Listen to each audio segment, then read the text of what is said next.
Halo Solar Mistik, kembali dengan saya Triandoko di Bermain Jiwa. Video ini adalah edisi revisi dari video sebelumnya tentang dukun. Jadi di video itu sebenarnya saya ingin memperjelas dan menjawab banyak hal yang sekarang menjadi perdebatan. Jadi pertanyaan mendasar, kenapa? Kenapa orang kita itu percaya dengan dukun? Kenapa pergi ke dukun? Kemudian orang Indonesia ini juga suka hal-hal yang berbau kesaktian, berbau magic, supranatural, dan apa yang diperdebatkan itu terkait dengan tema yang saya bawakan di Bermain Jiwa. Maka saya perlu memperjelas sebenarnya apa itu spiritualitas. Dan saya coba menjawab mistik yang saya maksud itu seperti apa. Beneran nggak itu ada magic atau ilmu-ilmu kesaktian. Dan pada akhirnya saya ingin menyampaikan satu pemahaman lebih luas terkait proses mistik ini. Karena apa yang saya peroleh dari perjalanan itu berbeda dengan apa yang sekarang orang banyak percayai tentang hal-hal yang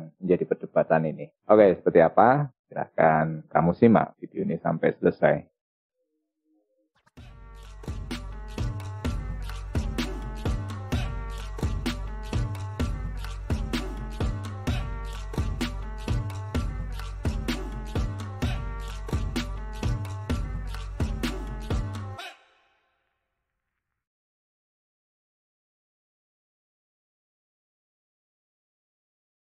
Jadi ketika sulap merah membuka banyak trik terkait sulap yang dipakai oleh dukun, meskipun bisa ditampilkan atau dibuka triknya. Ini tidak berarti bahwa magic atau kesaktian itu tidak ada. Jadi kebanyakan petunjukan magic atau sulap itu sebenarnya diilhami dari cerita-cerita, entah itu di dongeng maupun di kitab suci, yang berbau tentang fenomena-fenomena tersebut. Maka ketika itu ditampilkan di publik, orang menyukai. Karena ini menjadi bagian yang tak terpisahkan, baik dari dongeng yang ada di masyarakat, maupun di kitab suci tentang mujizat, tentang kesaktian, dan sebagainya. Nah, terkait hal itu, ada banyak istilah penyembuhan spiritual.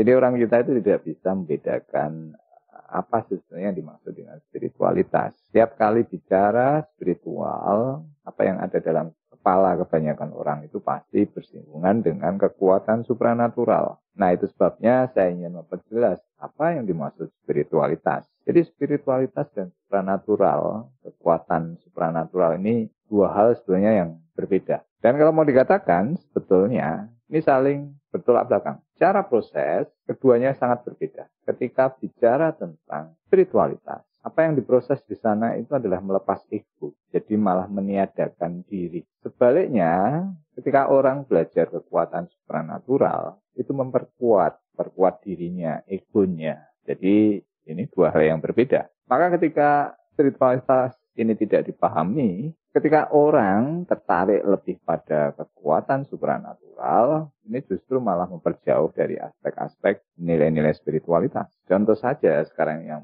berkembang tentang adu kesaktian, pamer kekuatan, itu jauh dari pemahaman spiritualitas. Sekarang kalian bisa lihat video-video respon tentang tantangan duel, adu kebal, dan sebagainya. Itu bukan satu hal yang ingin dipelajari ketika orang mendalami spiritualitas. Jadi kalau orang belajar supranatural, pengen membuktikan dirinya itu ada, memiliki kekuatan itu. Baliknya ketika orang belajar lebih mendalam tentang spiritualitas, dia semakin menjauh, meniadakan. Jadi kalau orang benar-benar paham spiritualitas, meskipun dia bisa, itu bukan tujuan untuk ditunjukkan. Yang kedua kali memang kekuatannya bukan di orang itu, tapi dari level kesadarannya. Jadi apa yang dikatakan spirit ini adalah kekuatan yang utama yang membuat kehidupan ini berjalan, maka apa yang dituju dari spiritualitas itu ke sana. Ketika orang pamer kesaktian, mengajak duel, apa yang ingin dia buktikan? Kekuatannya. Jadi kalau orang terjebak pada egonya,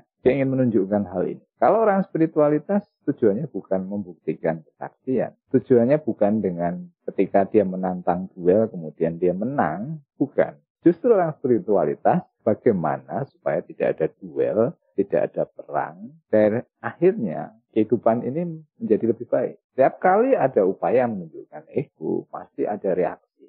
Maka itu pemahaman akan spiritualitas jadi kabur ketika orang hanya fokus pada kekuatan-kekuatan supranatural. Oke, jadi secara sederhana, kalau kalian ingin melihat nilai-nilai spiritualitas yang sebenarnya, lihat dari outputnya. Spiritualitas itu menyatukan, karena pemahaman spirit hanya satu, Tuhan itu Esa, kekuatan Tuhan itu menyatukan. Sebaliknya, ego itu adalah pemisahan. Jika orang menunjukkan egonya, dia menunjukkan dirinya, kekuatan akunya, tapi bukan kekuatan spirit, kekuatan universal dari Tuhan itu sendiri. Jadi sudah pasti kalau bicara tentang spiritualitas, yang bisa dirasakan itu adalah sebuah kekuatan yang menyatukan, bukan tentang duel.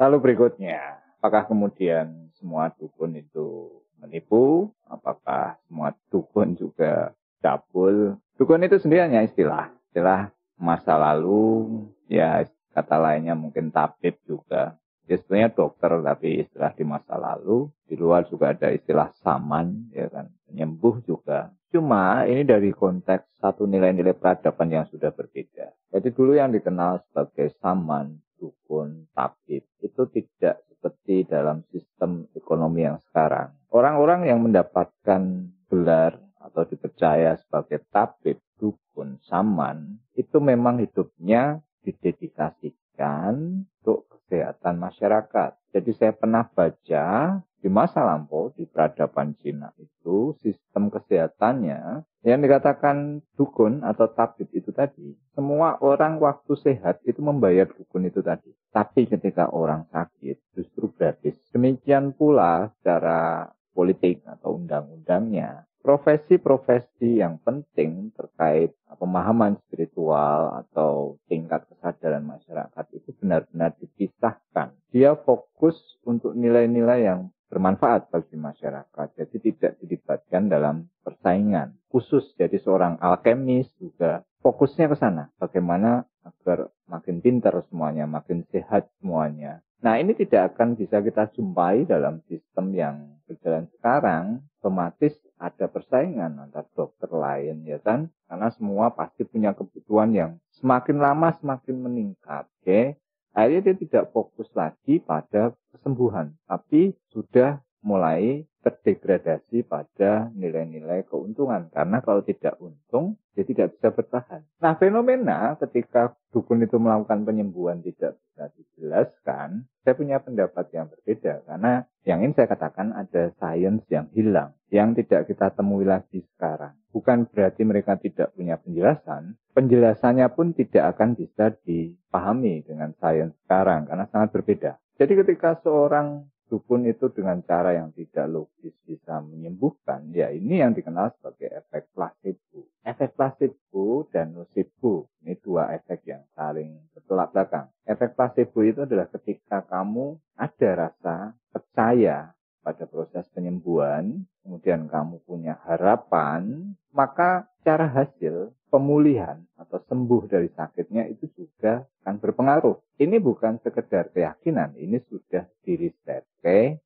Jadi katakan seorang pergi ke dokter, kalau dia sudah cocok dengan dokternya, itu sudah separuh lebih dia tersembuhkan. Nah masalahnya di sini ketika orang dengan embel-embel penyembuhan spiritual, dengan penyembuhan agama, lalu dia menggunakan trik-trik sulap, orang percaya kekuatannya, ya kalau dilihat dari efek placebo-nya tadi orang jadi percaya, kemudian menjadi sembuh, ya benar. Tapi ini menjadi tidak etis. Tidak etis karena peruntukan trik-trik sulap itu untuk sebuah hiburan.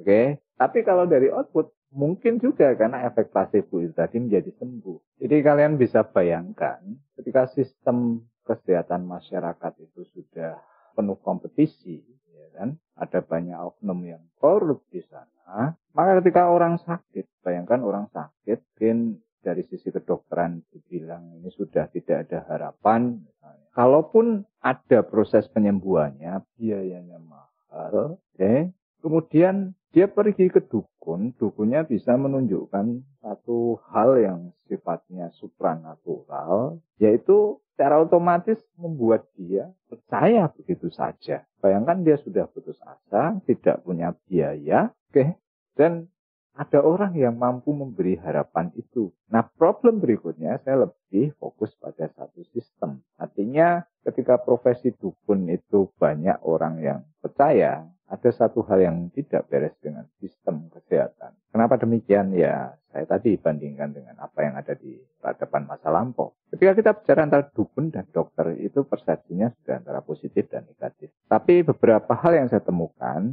seperti di Cina, kenapa pengobatan Cina itu populer? Karena dia tetap berakar pada ilmu kedokteran warisan leluhurnya. Mereka tidak begitu saja kemudian mengadopsi semua apa yang dipercaya sebagai kedokteran barat. Mereka mensinergikan itu. Demikian kasus terakhir kemarin di Korea Utara, kasus pandemi.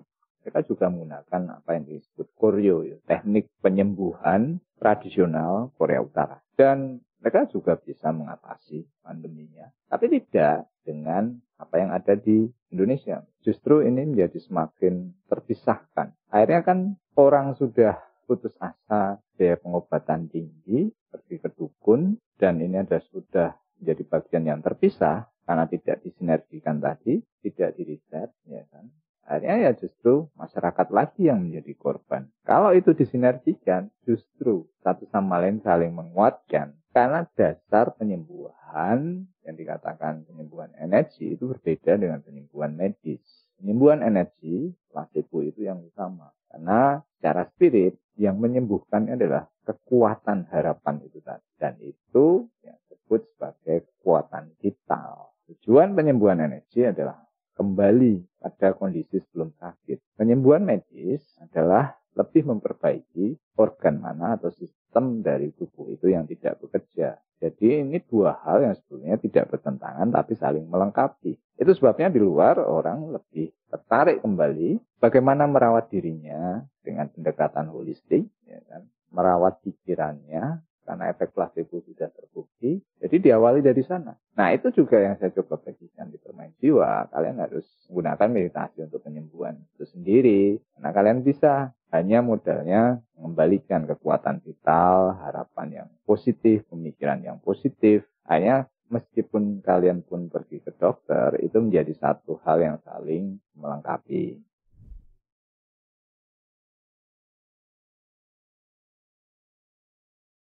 Kemudian sekarang, kenapa orang percaya dukun? Kenapa orang suka magic, kenapa orang suka ilmu kesaktian dan sebagainya? Jadi pada prinsipnya, ini adalah bagian yang tak terpisahkan secara naluri, secara insting. Kait dengan mekanisme pertahanan dan perkembangan manusia itu sendiri. Manusia ingin selalu tahan hidup. Manusia juga ingin mengejar keinginannya berkembang. Jadi kaitan dengan kekuatan supranatural, pertunjukan sulap. Orang itu sudah tahu itu pakai trik. Walaupun triknya seperti apa tidak secara jelas tahu bagaimana mekanismenya. Tapi tetap saja orang suka menonton pertunjukan magic atau sulap. Okay?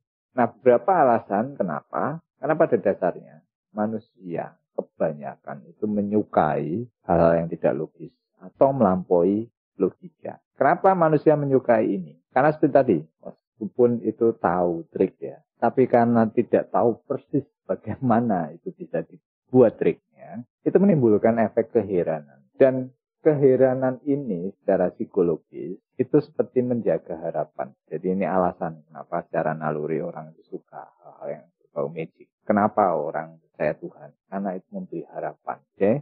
Alasan berikutnya, kenapa orang suka hal-hal supranatural atau kesaktian? Karena ada bagian dalam alam bawah sadar manusia ini jiwa anak-anak. Dan ini tidak hilang. Jiwa anak-anak ini adalah mekanisme juga terkait manusia itu bertahan dan berkembang. Kalau kalian ingat waktu kecil, permainan anak-anak waktu masih bayi ya belum bisa berpikir. Orang tuanya itu memberikan kejutan dengan permainan cilubah. Dan bayi suka hal itu. Jadi secara insting, manusia itu suka satu hal yang mengejutkan, membuat heran, dan mereka tidak tahu kenapa itu terjadi. Dan ini ada sampai orang itu bertumbuh dewasa. Jadi jiwa anak-anak ini adalah tentang sisi lain dari manusia, tentang kepolosan. Anak-anak itu polos, tidak melekat. Dan karena kepolosan ini tadi, karena tidak melekat, di tengah kondisi hidup yang penuh tekanan, ini seperti melegakan, membebaskan diri dari tekanan. Nah, kalau anak kecil itu dulu mudah. Saat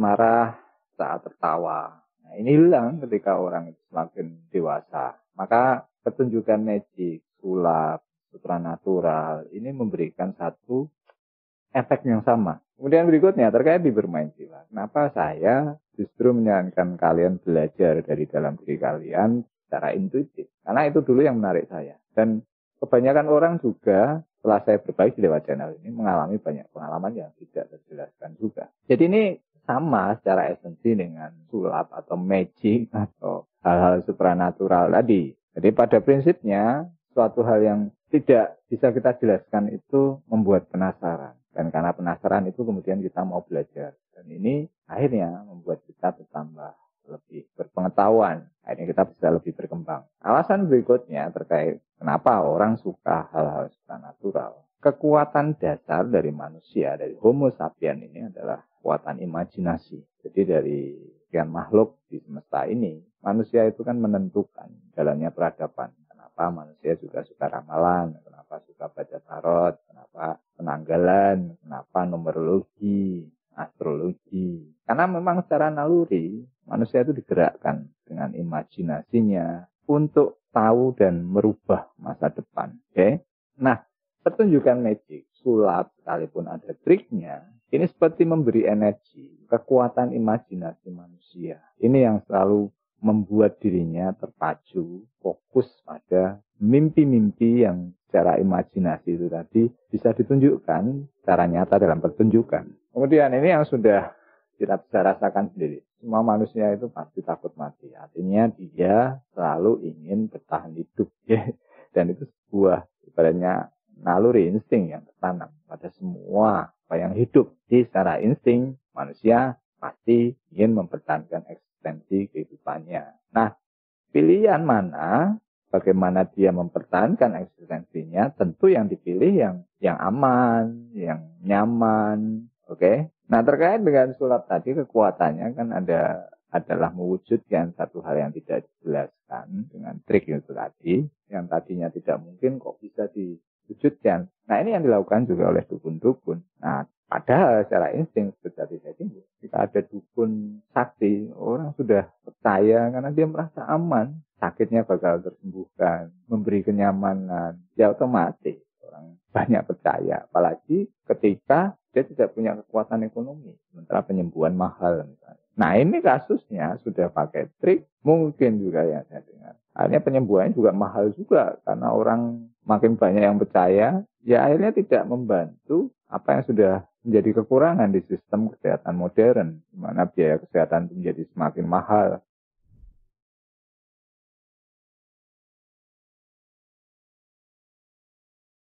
Nah, sekarang saya akan menjelaskan tentang spiritualitas. Jadi pondasi dasar spiritualitas itu saya belajar mengenali sifat pikiran yang maya atau ilusi. Ini susah orang pahami. Padahal ya bisa dirasakan. Contoh kecil, ternyata rasa enak makanan itu bukan di makanannya, tapi di pemrosesan pikirannya karena efek-efek kimia hormonal ya. Jadi kalau kamu pas lagi sehat makan apapun enak, tapi kalau pas sakit itu berubah jadi nggak enak. Kemudian contoh sederhana yang sering saya berikan, kasus kebutaan warna. Artinya warna itu tidak di objeknya, tapi di pemrosesan pikiran. Oke, jadi ini yang dikatakan pikiran itu maya. Nah, kalau kalian sering melihat podcast dari Deddy Corbuzier, oke, ini dia terkenal karena sering mengajukan pertanyaan-pertanyaan yang menjebak, pertanyaan yang tadinya tidak ingin diungkapkan oleh si tamunya, narasumbernya, akhirnya mampu diangkat. Tapi kenapa demikian? Jadi karena sulap magic, sebetulnya itu terkait dengan kekuatan pikiran dan manipulasi pikiran. Hanya orang yang bergelut di dunia itu tahu mekanisme pikiran.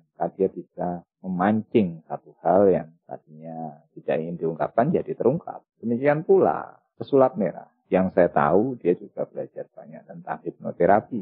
Hipnoterapi dan magic, sulap itu terkait. Semua berhubungan dengan manipulasi pikiran. Nah, sekarang untuk lebih memperjelas, kalian bisa cari satu tokoh namanya Gustav Kuhn. Ini adalah pakar di bidang psikologi. Jadi dokter Gustav Kuhn ini pada awalnya dia tertarik pada sulap, pada magic. Sebelum dia akhirnya masuk ke bidang psikologi. Dia sampai membuat riset khusus laboratorium yang diberi nama Magical Lab. Ini menjadi bagian dari Departemen Psikologi di Goldsmith University of London. Yang beri nama Magical Lab itu sebenarnya singkatan dari Mind, Attention, and General Illusory Cognition. Jadi secara singkat adalah riset perhatian pikiran dan ilusi proses kognisi pikiran itu sendiri. Jadi dari temuan Gustav Kuhn ini ada banyak hal yang bisa kita peroleh dari sisi psikologis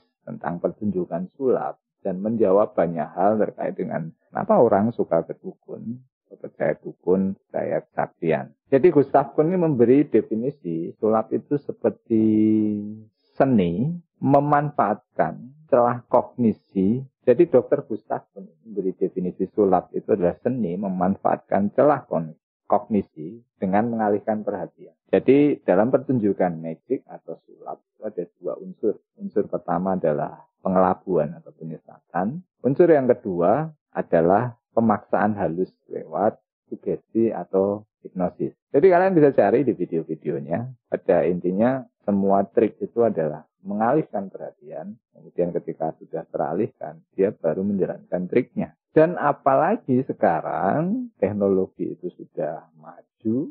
Trik ini makin banyak bisa dibuat. Entah dengan peralatan, entah dengan ilusi optik, ya kan? Seperti magician di luar yang membuat pertunjukan yang tiketnya bisa sampai mahal sekali. Nah ini yang sekarang juga dimanfaatkan oleh dukun-dukun itu. Nah karena apa yang tadi disampaikan oleh Dr. Gustav Kuhn akhirnya memberi pemahaman bahwa kita itu gampang dialihkan. Artinya kita gampang diprogram. Maka dengan pemahaman mekanisme sulap ini bagaimana mengelabui. Ini juga bisa dimanfaatkan ke dalam dua sisi, baik positif maupun negatif. Kalau sisi positifnya, orang yang paham tentang sulap, akhirnya dia punya kemampuan lebih awal memfilter informasi yang menyesatkan, informasi hoax. Apalagi sekarang dunia digital itu informasi sangat masif, sangat cepat. Sisi positif yang lain seperti tadi saya singgung tentang Deddy Corbuzier. Dia bisa mengeksploitasi pemahaman, celahnya, kemudian dia mengangkat pertanyaan yang tadinya mungkin tidak ingin diungkapkan. Sisi negatifnya ya dimanfaatkan seperti praktek perdukunan ini. Dimanfaatkan juga ke dalam bisnis, bagaimana menarik orang, menjual lebih banyak. Ya kan? Sisi politik juga bisa digunakan dalam fungsi positif maupun negatif untuk memanipulasi massa, ya kan? Mencari pengikut. Banyak hal yang bisa dimanfaatkan dari orang tahu tentang sulap. Dan Dr. Gustav Kuhn ini juga memberi jawaban kenapa orang-orang Indonesia suka mistis, klenik, roh halus, horor. Karena dari hasil risetnya, film horor atau roh-roh yang menakutkan itu. Mungkin orang itu sebenarnya takut, tapi kok banyak yang menyukai konten-konten semacam itu. Jadi ketika satu hal yang secara nyata itu menakutkan atau menegangkan, ketika itu bisa dikemas menjadi sebuah show atau pertunjukan, itu bisa dinikmati. Itu kenapa orang suka film horor. Sama halnya dengan orang suka nonton magic atau sulap. Nah, video ini saya akhiri sampai di sini dulu. Saya akan menjelaskan lebih dalam untuk menjawab pertanyaan beneran nggak magic itu ada, untuk kesaktian itu ada. Karena ini terkait dengan sisi spiritualitas dan tidak bisa saya jelaskan secara singkat. Jadi silahkan kamu simak video bagian kedua dari fenomena perseteruan sulap merah dan Samsudin ini. Oke, kalau kalian suka video ini silahkan berikan like, berikan komentar, share juga. Kita akan ketemu di video selanjutnya untuk membahas tentang magic. Selamat bermeditasi, selamat bermain jiwa.